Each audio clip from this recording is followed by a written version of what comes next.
Every avoidant eventually runs an experiment they never meant to run, and it only ever produces one specific, unmistakable result when the person on the other end happens to be an empath. The experiment is simple. Push and push and push some more, testing exactly how much distance a deeply attuned, endlessly forgiving nervous system can absorb before something in it finally, permanently stops responding. Most people who love an avoidant eventually reach that stopping point quietly, tiredly, with a sigh rather than an explosion. Empaths reach it differently, and when they do, what happens inside the avoidant who spent months or years mistaking that endless attunement for an inexhaustible resource isn't ordinary heartbreak. It's something closer to a system failure, and understanding exactly why requires looking closely at what an empath's presence was actually doing for an avoidant the entire time, long before either of them consciously understood it. This isn't going to romanticize chaos or suggest that watching someone unravel is a form of vindication worth chasing. It's going to explain, in clear psychological terms, why the specific combination of an avoidant and an empath produces such an intense reaction once silence finally, completely replaces attunement, and why that reaction tends to look far more extreme, far more visibly destabilized, than what happens when an avoidant loses someone whose emotional style was less naturally responsive to begin with. It's worth naming too why this particular combination tends to surprise people more than almost any other pairing discussed in conversations about avoidant attachment generally.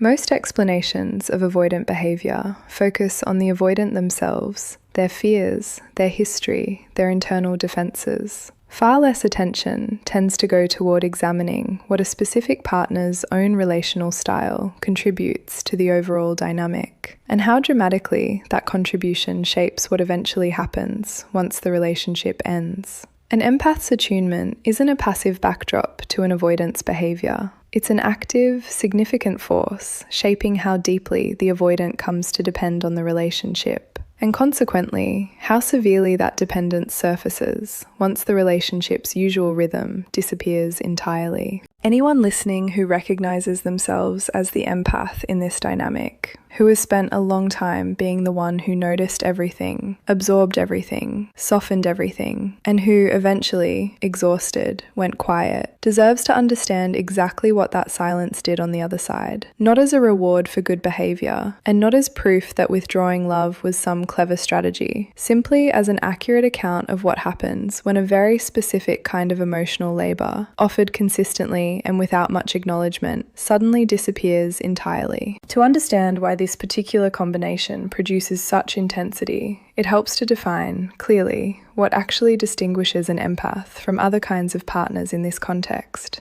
Because the term gets used loosely, but the psychological reality underneath it is fairly specific. An empath, in this sense, isn't simply someone who feels compassion easily. It's someone whose nervous system remains almost constantly attuned to the emotional states of people around them, often without conscious effort. Someone who registers shifts in mood, tension, or unspoken distress before those shifts are ever named out loud. This attunement isn't a personality quirk. It's a deeply ingrained relational skill, usually developed early in life, often as a survival strategy in an environment where noticing and managing other people's emotional states was necessary for maintaining safety or connection. This matters enormously for understanding what an empath actually provides inside a relationship with an avoidant, because it goes far beyond ordinary kindness or patience. An empath in this kind of relationship often functions, without either person naming it this way, as a kind of external regulation system for the avoidant's own unprocessed emotional material. They sense the avoidant's withdrawal before it's acknowledged and adjust to soften it. They interpret silence generously, filling in explanations that excuse or minimize distance, rather than confronting it directly. They absorb tension, smooth over conflict, and consistently offer reassurance and space, in whatever combination the avoidant's shifting comfort level seems to require at any given moment, often recalibrating instantly and unconsciously as that comfort level changes. This is, in effect, a form of continuous, largely invisible labor. And it explains something crucial about why avoidants specifically tend to gravitate toward empaths, even when their own behavior repeatedly creates the very discomfort the empath ends up absorbing. An avoidant, paired with an empath, gets to experience closeness without ever having to develop the emotional regulation skills closeness usually requires, because someone else is quietly doing that regulation for them, cushioning every rupture, translating every silence into something bearable, managing the relationship's emotional temperature almost entirely on their own. This arrangement can continue for a remarkably long time, longer than most people would expect, precisely because empaths are so skilled at absorbing distress that the underlying imbalance often remains completely invisible, even to the empath themselves, for years. It's worth pausing here to offer something important to anyone recognizing this pattern in their own experience. If it feels, in retrospect, like an enormous amount of emotional labor was happening entirely on one side of the relationship, largely unacknowledged, often unreciprocated, that perception is very likely accurate, and it was never a sign of being too sensitive, too accommodating, or too eager to please. It was a reflection of a genuine skill, one that an avoidant partner came to depend on completely, whether or not they ever consciously recognized or appreciated that dependence. It's worth distinguishing briefly between two versions of silence an empath might offer, because empaths specifically tend to move between these two forms more fluidly than other partners might, precisely because their heightened sensitivity to relational dynamics makes them equally capable of both punishing withdrawal and genuine depletion. An empath's silence born from frustration or an attempt to provoke a reaction, often after having voiced concerns repeatedly without seeing any real change, tends to carry a different emotional signature than the silence being centered throughout this exploration, one rooted simply in having nothing left to give, rather than in any remaining desire to communicate something through withholding. Avoidants, despite their usual difficulty reading emotional nuance directly, often develop a fairly accurate radar for telling these two apart over time, precisely because they've grown so accustomed to the empath's typical patterns of communication. It's the second kind, the quiet, undemanding, fully depleted kind, that produces the unraveling being described here. Not because it's more dramatic, but because it removes the implicit invitation to reconnect that reactive silence, however frustrated, still tends to carry underneath it. It's worth going back further, before any of the unraveling described so far, to examine why avoidants gravitate toward empaths in the first place. Because this initial attraction sets the entire dynamic in motion, long before either person recognizes the pattern they've stepped into. Avoidants, despite their outward preference for distance, are rarely drawn to partners who match that distance. A relationship between two highly avoidant people tends to remain shallow, comfortable in its own way, but rarely intense enough to trigger the kind of deep attachment being described throughout this exploration. What avoidants are actually drawn to, more often than not, is precisely the opposite of their own emotional style. Someone whose attunement and responsiveness offer a felt sense of safety the avoidant has never learned to generate internally. This attraction isn't calculated or deliberate. It operates below conscious awareness, the same way most attachment patterns do. An avoidant meeting an empath for the first time doesn't consciously think, "Here is someone who will manage my emotional regulation for me." They simply experience a sense of ease, of being understood without having to work very hard at explaining themselves, of feeling accepted even in their more guarded, withholding moments. This ease feels good, and it's genuinely rare, precisely because most people eventually grow frustrated with an avoidance distance, rather than adapting so seamlessly around it. Empaths, by contrast, tend to interpret that same distance generously, filling in explanations that preserve connection, rather than escalating toward the kind of conflict that would force the avoidant to either change or leave. This initial ease is part of what makes these relationships form and persist for so long, often years longer than relationships between an avoidant and someone with a different, less accommodating emotional style. The empath's attunement essentially removes the friction that would otherwise force an earlier reckoning, allowing the relationship to continue in its imbalanced form for an extended period before anything approaching a genuine crisis actually develops. There's a particular irony worth naming here, because it explains why these relationships often look, from the outside, deceptively stable and even enviable for long stretches of time.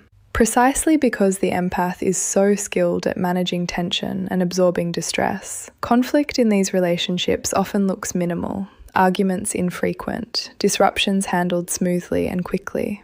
This can create an impression, both for the couple themselves and for anyone observing from outside, that the relationship is unusually harmonious, when in fact that apparent harmony is being actively manufactured, moment to moment, through one person's continuous, largely invisible effort.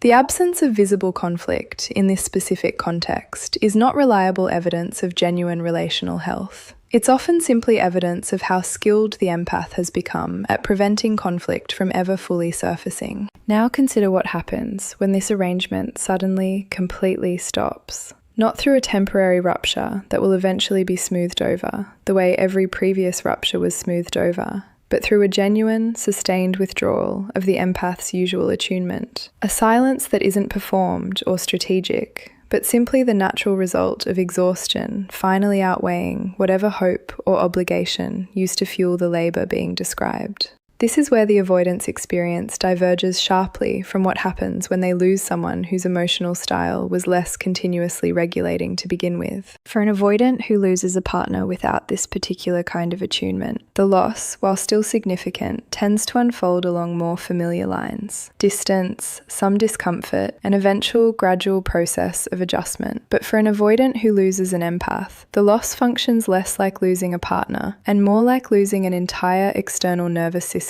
they had come to depend on for regulating their own internal experience. This is why the reaction tends to be so much more extreme, so much more visibly destabilizing, so much closer to what could genuinely be described as unraveling rather than simple grief. There's a metaphor worth holding here. Picture someone who has never learnt to regulate their own body temperature, who has instead relied entirely on an external device, quietly, invisibly, maintaining a comfortable environment around them at all times, so consistently and so seamlessly that they never even registered its presence as something separate from the environment itself. Now imagine that device is suddenly, completely removed. The person doesn't simply feel a bit colder, they experience the full, unfiltered shock of an environment they were never actually equipped to survive without assistance, because they never developed the internal capacity to regulate that environment on their own. This is close to what happens when an avoidant loses an empath's attunement entirely. It isn't just losing a person, it's losing the only mechanism they ever had for managing their own emotional environment,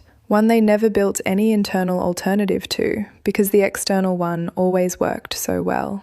This explains why the behaviours that tend to follow this specific kind of loss often look so much more extreme, so much more visibly erratic, than the more contained, quieter withdrawal that follows other kinds of relationship endings.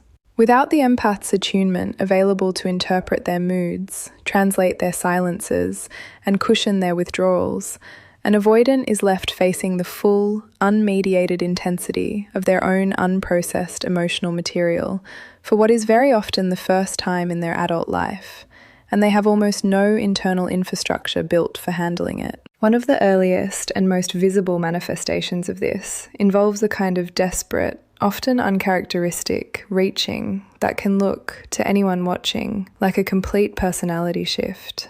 An avoidant who has spent an entire relationship maintaining careful, controlled emotional distance may suddenly begin behaving in ways that seem wildly inconsistent with everything previously known about them. Intense, unfiltered messages arriving in place of careful silence. Sudden displays of vulnerability that would have seemed unthinkable earlier in the relationship. An almost frantic quality to their attempts at reconnection that stands in stark contrast to their usual composed exterior. This shift often confuses people watching it happen, including sometimes the empath themselves, because it can look, briefly, like exactly the transformation that was hoped for throughout the entire relationship.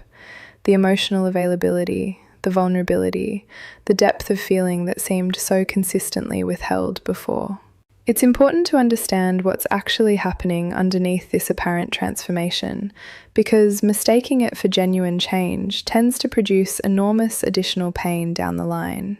This behaviour isn't emerging from newfound emotional capacity. It's emerging from acute, unregulated panic, the direct result of losing, all at once, the external system that used to manage precisely this kind of overwhelming feeling before it ever had the chance to surface this visibly. There's a physiological dimension worth explaining here as well, because the intensity being described throughout this exploration isn't purely psychological in an abstract sense. Ongoing co-regulation, the kind an empath provides through consistent attunement, has a measurable calming effect on another person's nervous system, lowering baseline stress reactivity over time in ways that become deeply, if invisibly, relied upon. When that co-regulation disappears abruptly, the nervous system that had been relying on it doesn't simply return to some prior, neutral baseline. It often experiences a kind of rebound activation, a period of heightened reactivity, considerably more intense than what existed before the relationship even began, precisely because the system had adapted around the assumption of ongoing external support that suddenly completely vanished. This explains why avoidants in this specific situation often report feelings of anxiety, restlessness, and a general sense of being unable to settle that feels genuinely unfamiliar to them, unlike anything they experienced during previous periods of solitude before the relationship existed. It isn't ordinary loneliness. It's closer to a physiological withdrawal from a source of regulation the body had come to depend on completely, similar in some ways to how a body adjusts and then struggles when any consistent external support is suddenly removed after an extended period of reliance. This comparison isn't meant to suggest anything about substances or specific coping behaviours, only to illustrate how genuinely physical, rather than purely emotional, this particular kind of adjustment tends to be. It's worth naming too why this physiological rebound tends to last considerably longer than most people expect, often for months rather than days or weeks.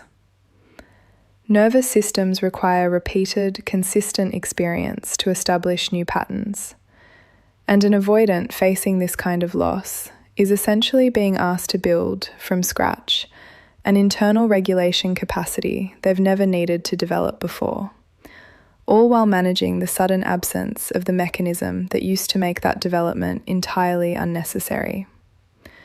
This is a genuinely difficult undertaking, and it explains why the more visible, erratic behaviours described earlier often persist well beyond what anyone, including the avoidant themselves, initially expects. There's a further layer worth understanding, because it explains why this reaching often becomes not just intense, but genuinely erratic, inconsistent, even within a single conversation or a single day. Without the empath's steady, regulating presence, an avoidant's own internal emotional state, previously smoothed over almost entirely by someone else's attunement, becomes visible to them for the first time in its raw, unfiltered form. And that form tends to be chaotic, oscillating rapidly between desperate longing, defensive anger, intellectualized detachment, and sudden collapse into visible grief, sometimes within the space of a single exchange. This isn't manipulation, though it can certainly look manipulative or exhausting to witness, especially to someone who has already given enormous amounts of emotional labour throughout the relationship's entire duration. It's simply what unregulated emotion looks like when it surfaces all at once in someone who has never had to manage it independently before.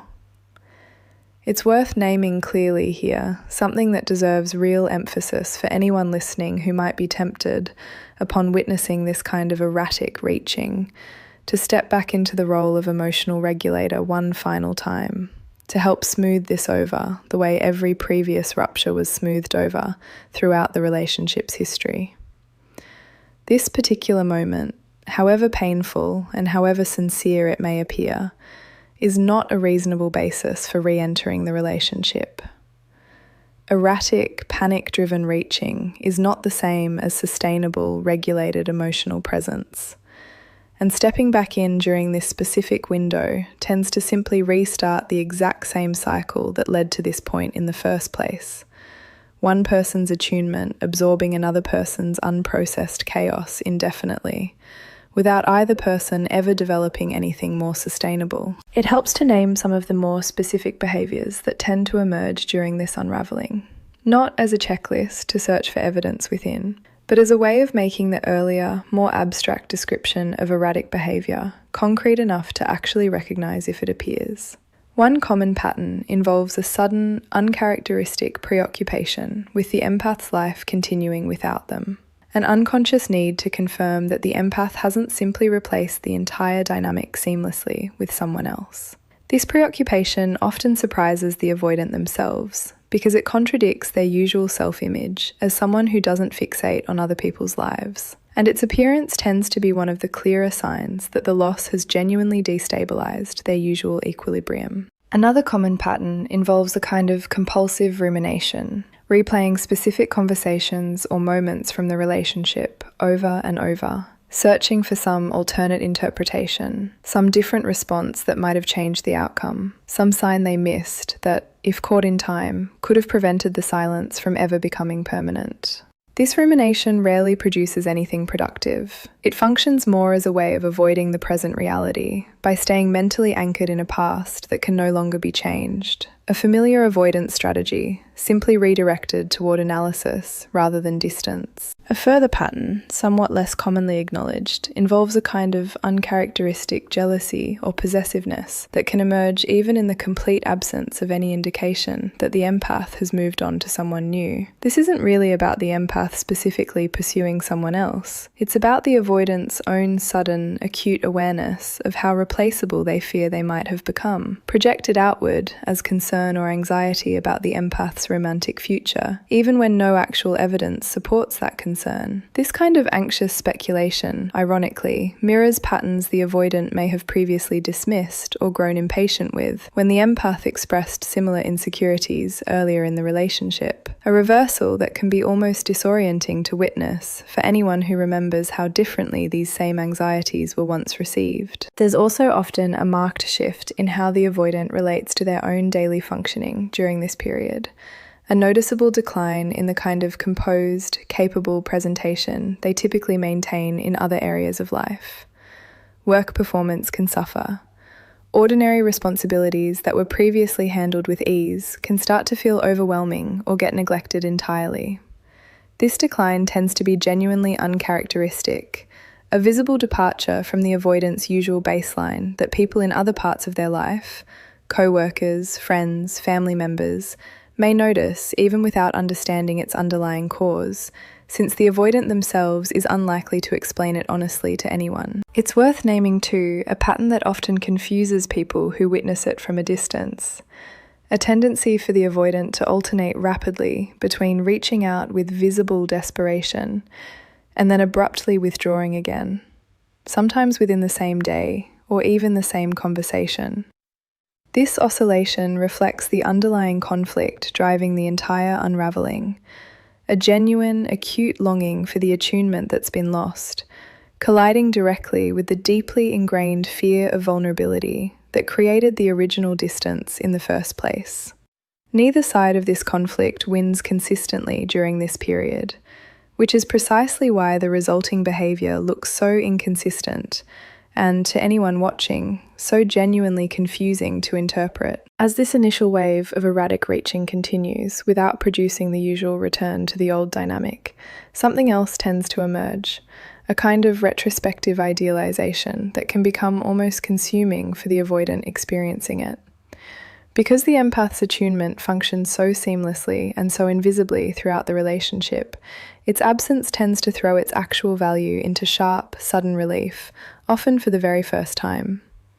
Memories of specific moments where the empath sensed and responded to something unspoken, where they offered exactly the right kind of space or reassurance without ever being asked, suddenly acquire enormous significance, replayed repeatedly with an intensity that feels almost disproportionate to how ordinary those moments seemed while they were actually happening. This idealization often intensifies into something resembling genuine obsession, an inability to stop thinking about the specific quality of attention and understanding that's now missing, a growing, uncomfortable awareness that whatever comes next in the avoidant's life is unlikely to offer anything close to the same level of attunement, because that level of attunement is genuinely rare, not something easily replaced simply by finding another partner. This recognition, arriving as it usually does far too late to change anything about how the relationship was actually treated while it existed, tends to produce a specific, acute kind of grief, distinct from ordinary heartbreak. Closer to mourning the loss of a resource the avoidant never realised they were so completely dependent on until it was already gone. For anyone listening who has wondered whether their attunement, their patience, their constant efforts to understand and accommodate an avoidant partner ever actually registered as significant, there's something important buried in this pattern. The intensity of this idealization, however belated, however painful in its timing, is fairly direct evidence that what was being offered mattered enormously, far more than it ever appeared to while it was actually being offered. This doesn't rewrite the exhaustion of having given that much for so long without adequate acknowledgement or reciprocity, but it does confirm, with real psychological grounding rather than wishful thinking, that the labour was seen, even if it was never named, and felt, even if it was never properly returned. As this spiral continues, another distinct phase tends to emerge, one that often surprises people who assume an avoidance difficulty ends once the initial acute panic subsides. This involves a kind of prolonged identity destabilization, because losing an empath's attunement doesn't just remove a source of comfort, it removes a mirror the avoidant had been using, often unconsciously, to understand and interpret their own emotional experience. Empaths, by nature of their attunement, often reflect back to an avoidant a version of themselves that feels manageable, comprehensible, even likable, softening the sharper, more difficult edges of the avoidant's own emotional patterns simply through the quality of attention and interpretation they consistently offered. Without that mirror, an avoidant is left facing their own unfiltered internal experience, without the benefit of someone else's gentler, more generous interpretation of it. And this can produce a genuinely disorienting confrontation with parts of themselves they'd never had to examine directly before. This identity destabilization often manifests as a kind of prolonged uncertainty, questions about who they actually are without someone else's constant, careful interpretation available, whether their own perception of themselves as reasonably functional and stable was ever fully accurate, or whether it depended, more than they ever wanted to admit, on someone else's continuous effort to make sense of them on their behalf. This is genuinely uncomfortable territory for an avoidant to occupy, precisely because their entire self-concept has typically been built around independence and self-sufficiency, the very qualities this identity crisis directly calls into question. There's a metaphor worth sitting with here as well.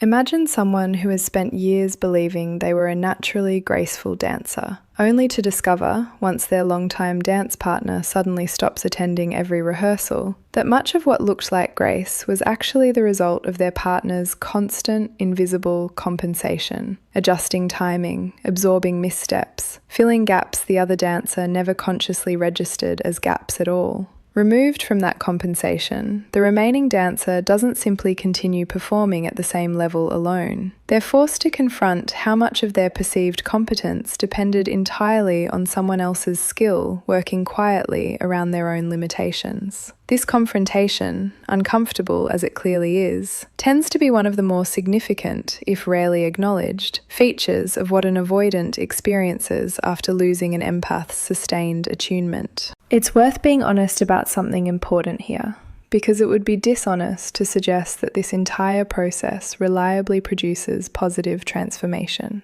For some avoidants, this identity confrontation becomes a genuine turning point, an opening toward developing the internal emotional regulation skills they never had to build while someone else was managing that regulation on their behalf. This is real, and it does happen. But it isn't guaranteed, and it isn't even the most common outcome.